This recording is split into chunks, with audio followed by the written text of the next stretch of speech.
Xonaga chollar pul beryaptimi? Beryapti. Men do'lama ajratib qo'ylaring. Rasmi qachongacha mana shunaqa mayda chuchuk ishlar bilan shug'ullanib yurasiz? Zo'r biznes g'oya bor. Nima qilish kerak? Shu choyxona mahalla nomidami? Albatta. Shogirdni kam ta'minlangan qilamiz deb choyxona nomiga o'tkazib qo'yamiz. Chollar ko'nmaydi-yu.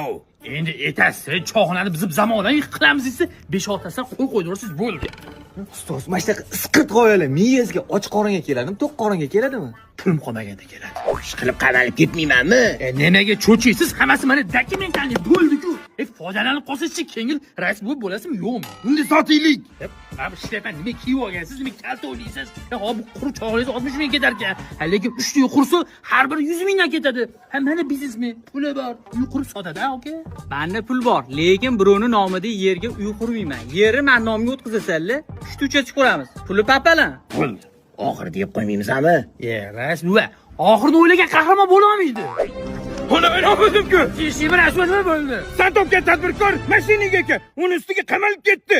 Hamma nomidagi narsasi o'lib ketibdi. Ustoz, xalqqa ketibdi-da. Qisqarsan, cho'tir gapiring, nima quryapti o'zi bu yoqda? Mahallaga yangi bog'cha qurayotgan ekan. Eski bog'chiga nima qildi? Shuni o'tiribdi. Rasmi o'zi yer talash adashimiz edi. O'sha eski bog'chani shunday shogird nomiga o'tkazib qo'yamiz endi. Yana uy qurasanmi? Rasmi uy qurmaymiz. Ko'r hassasini bir marta yo'qotadi. Onasini ham yerni shunday sotib yuboramiz.